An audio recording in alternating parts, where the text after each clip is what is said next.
그러니까 프로이드가 여기까지는 이드의 단계고 70으로 가서 에고의 단계라고 보는 거죠.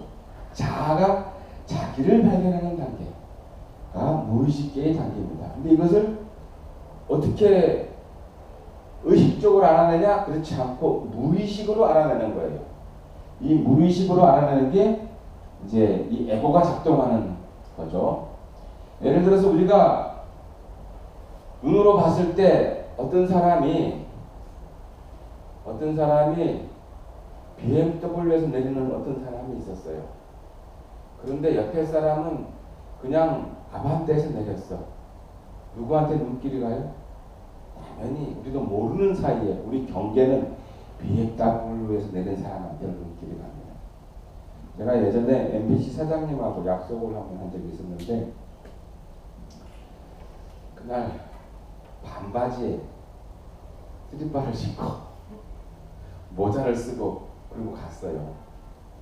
사장님하고 직접 약속을 했기 때문에 당연히 방송국으로 갔더니 경비가 잡아요. 무슨 일로 오셨냐고. 아, 사장님하고 약속을 했다고.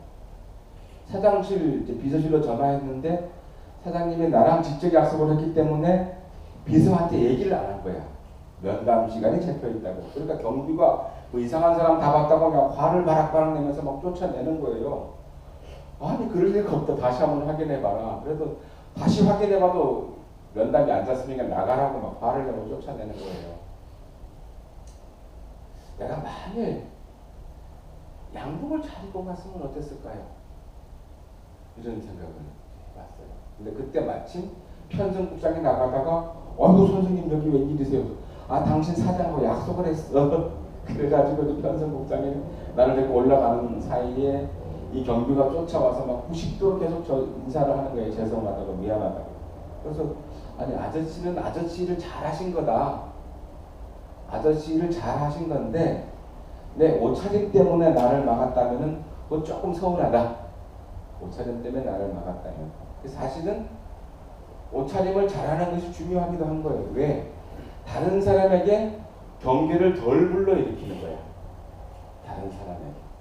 우리가 그래서 옷차림을 잘해야 된다는 거예요. 옷차림을 함부로 하면 다른 사람에게 경계를 불러일으켜요. 줄리아드 시장이 뉴욕 시장을 오래 했는데 뉴욕에서 범죄율이 확 떨어진 시기가 줄리아드 시장의 시기였어요. 줄리아드 시장이 어느 날 뉴욕의 벽을 밝게 하기 시작했어요. 뉴욕의 벽을 밝게 하고 그림을 그리고 쓰레기를 많이 치워버렸어요. 거리에서. 그러니까 거리가 깨끗해지고 거리가 예뻐지니까 범죄율이 떨어지는 거예요. 그러니까 거리가 지저분하고 컴컴하고 음습하고 그러니까 범죄율이 높았는데 그것을 확 환경을 주니까 범죄율이 막 떨어졌어요. 즉 사람이 밝은 사진이나 그림을 보게 되면 우리 마음도 그 경계를 받아들여서 밝아지는 거예요. 그 전까지는 여기에 우리 그 등산 같은 거 하다 보면은 막 아무데나 쓰레기 버린 사람들 있잖아요. 아무데나 쓰레기 버린 사람들. 거기 쓰레기 버린 데를 가보면 누군가가 먼저 버려서 버리기 시작하는 거예요. 원래 없던 데에는 잘 못 버려. 좀 잘려 마음이. 잘 못 버리는데 누가 하나 버리기 시작하면은 왕창 쌓아버려 거기다가. 이게 우리 경계가 고기는 버려도 된다는 경계를 확 받아들여서 그래요. 그런데 쓰레기통이 있고 늘 치우는 사람이 있으면 거기다가 못 버리게 되는 거죠. 바로 그런 거와 같은 거예요. 우리 눈이라고 하는 게 최초로 받아들이는 이 경계라고 하는 게 어마어마한 건데, 그래서 요 경계와 맞닥뜨리면서 마음 공부를 해야지 참된 마음 공부고, 요 경계를 맞닥뜨리기 싫어가지고 어디로 가요? 산중토굴로 가는 거야. 산중토굴로 들어가면은 여기 들어가가지고 20년, 30년 이제 벽 보고 수행을 했다는 거야. 이게 고성들이 그러잖아요. 이거에 대해서 크게 꾸짖은 사람이 누구예요? 원효가 있어요. 원효는 의상대사랑 같이 중국을 향해 가다가 해골바가지 물을 먹고 다음날 이걸 깨닫고 신라로 돌아와서 이것을 버리고 산중토굴로 갔나요? 그렇지 아니하고 오히려 이걸 버리고 이 속으로 가득 들어왔어. 그러니까 신라의 저작거리에서 원효는 백성들이랑 같이 공부하고 수양했고 요속공주를 아내로 맞이해서 설총도 낳고 했잖아요. 그러다가 다시 원효 이후에 다시 불교는 산으로 또 들어가요.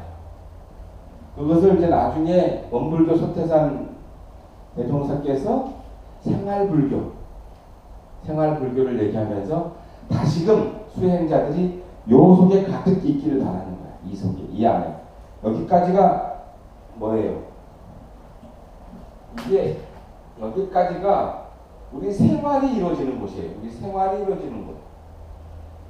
우리는 이걸로 생활하고 있잖아요. 이 생활이 이루어지고 있는 것이야. 그래서 마음과 경계는 생활이 이루어지는 이 안에서 무수하게 발생하는 거예요. 무수하게 발생하는데 이것을 이 경계를 피해서 산중으로 가지 말아라. 물론 1년 내내 그러긴 어려우니까 1년에 한두 달은 훈련을 갈 수도 있고 여행 갈 수도 있잖아요. 그때는 이 경계를 우리가 여행 가는 것은 뭐야? 요 경계를 놓으려고 가는 거예요. 이 생활의 이 지긋지긋한 경계를 놓고 뭘 하고 싶어? 이 6가지를 쉬게 해주고 싶은 거예요. 그래서 여행을 가는 거예요. 6가지를 쉬게 해주려고. 이 6가지가 집과 직장과 가족관계와 친구관계와 온갖 인간관계가 불러일으키는 경계의 덩어리들이에요. 자, 나하고 상관없는 사람, 나하고 아주 상관없는 아무개는, 예를 들어서 지금 서울대학교 국어국문학과의 아무개 교수가 나하고 상관이 있어요, 없어요? 상관없기 때문에 그 사람이 뭐라고 하든 나는 아무런 경계도 못 느껴요. 근데 우리가 제일 많이 경계를 느끼는 게 뭐야? 부부관계. 부부간의 경계가 제일 많아요. 자식과 부모의 관계, 그리고 직장관계, 이웃관계, 친한 친구관계, 교당을 다니고 있으면 교당, 향단의 관계 안에서 경계가 발생하는 거예요. 자기 단이 아니면 경계도 또 발생하지도 않아. 다른 교당 사람이 나한테 경계를 발생시키지 않아요. 모든 상처와 경계는 어디서 일어난다? 가장 가까운 데서 일어나요. 그래서 상처는 가장 가까운 사람이 가장 치명적으로 주게 되어 있어. 멀리 있는 사람은 상처를 안 줘. 멀리 있는 사람은 상처를 안 줘. 자, 이 가까운 곳에 일어나는 이 경계, 요것과 정면 대결하는 마음 공부를 하고 나야지 요로 미나식 무의식계의 세계로 비로소 넘어갈 수 있는 거예요. 이제 여기까지는 자아가 맹렬하게 생활하는 계예요. 자아가. 그러면 여기까지는 우리가 3계 화택이라고 얘기했을 때 여기까지가 뭐예요? 욕계. 욕계. 여기는 무의식계는 색계예요. 색계. 여기는 무색계예요. 그래서 여기를 뭐라고 불렀어요? 예전에 산심, 흩어진 마음이라고 불렀잖아요. 욕계에서의 우리 마음은 욕심인데 이 욕심은 흩어져 있어. 그래서 흩어진 마음이라고 했고, 색계의 우리 마음은 색심. 우리가 마음을 비워야 한다고 했을 때 뭘 비운다 그랬죠? 마음이 뭘로 이루어져 있어요? 색으로 이루어져 있어요. 색을 비워내면 뭐가 돼요? 공이 되는 거잖아요. 무의식계에 가서 공심이 되는 거예요. 공심보다 더 높은 단계, 해탈을 하게 되면 뭐가 돼요? 마음 자체도 없어. 견성의 단계는 그야말로 무심이 되는 거죠. 달마대사가 제자하고 주고받았던 무심문의 그 무심, 마음이 있습니까? 라고 물어보니까 달마대사가 유심? 무심? 하고 해버리는 그 무심. 그 다음에 원효는 달마의 무심을 뭘로 봤냐면 그 대승기신 혹은 금강산매경 같은 데에서는 일심, 하나된 마음으로 봤습니다. 모든 이것들이 하나로 연결되는 일심으로 봤고, 소태산 대종사는 마음 공부, 마음으로 받아들이는, 용심으로 받아들이는 거죠. 그래서 무심, 일심, 용심의 단계까지가 요 안에서 다 일어납니다. 이게 우리가 오늘 공부한 마음과 경계라는 항목이에요. 그런데 제가 예전에 그 얘기 했었죠. 다생겁내. 다생겁내 얘기했어요. 다생겁내.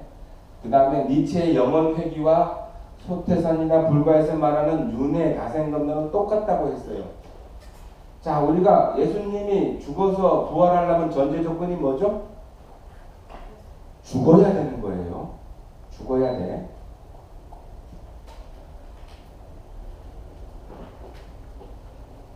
여기까지의 우리 이 70까지가 바로 우리 자아라고 하는 거예요. 70까지가 자아라고 하는 건데 우리가 윤회하거나 다생, 영원 회귀하는 것은 무엇으로 한다 그랬어요? 내가 죽어서 내가 다생한다 그랬어요.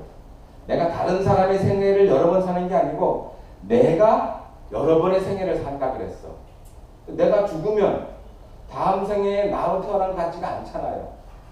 이 자아가 보관되는 데가 어디냐면은 80이에요. 80. 그래서 이걸 저장시라고 불러요.